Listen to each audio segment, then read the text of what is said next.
Just before sunset, a van load of Christians from Seoul heads north.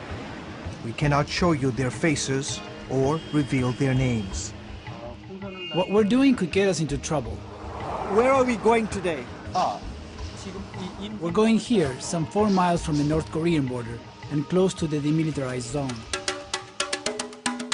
The demilitarized zone, or DMZ, is one of the most heavily fortified and potentially dangerous places on Earth.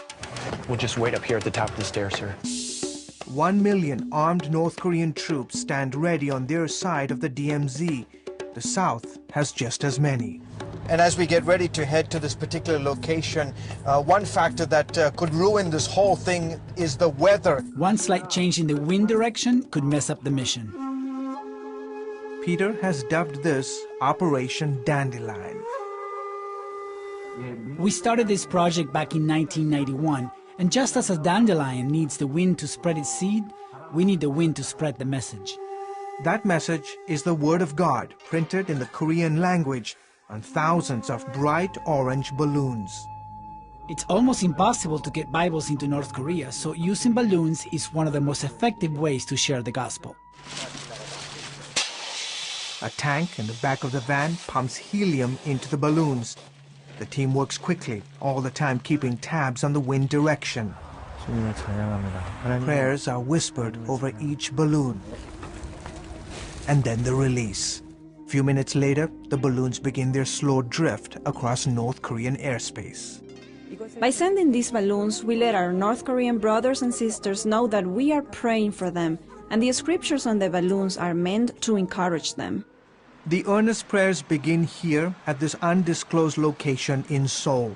Every week since 1991, 78-year-old Oh Mon-duk, along with a handful of other believers, has been preparing each balloon for the flight into North Korea.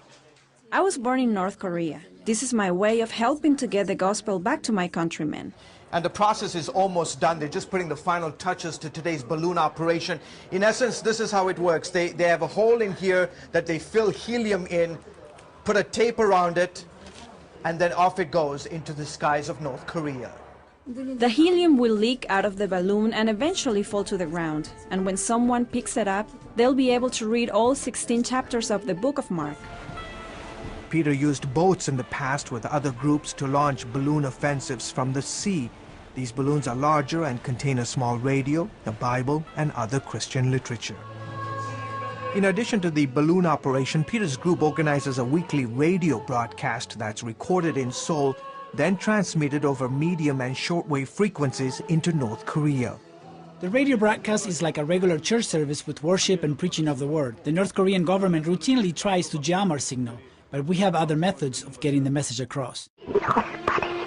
And this is what motivates the team. CBN News obtained exclusive audio recordings and photographs of secret underground church meetings inside North Korea.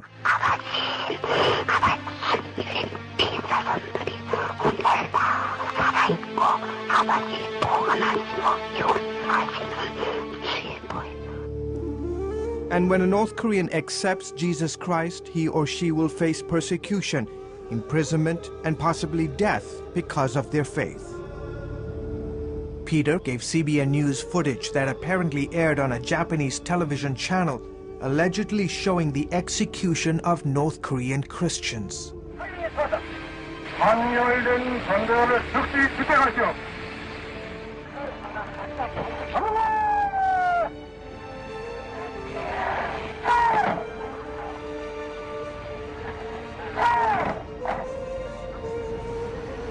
Trying to get precise figures on the number of Christians today in North Korea is extremely difficult.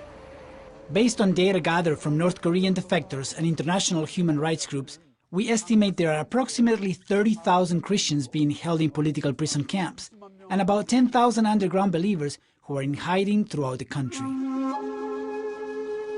Back along a stretch of the North-South Korean border, it's a little past midnight. Using the cover of darkness,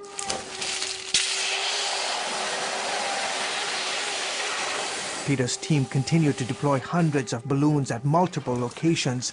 Today, the wind conditions have been good. Often the winds will change suddenly and we have to wait. Sometimes we come back the next day. We are persistent. People's lives are on the line. We will continue to do this and continue to pray until North Korea is free and the Christians can worship Jesus Christ without fear. George Thomas, CBN News, somewhere near the North Korean border.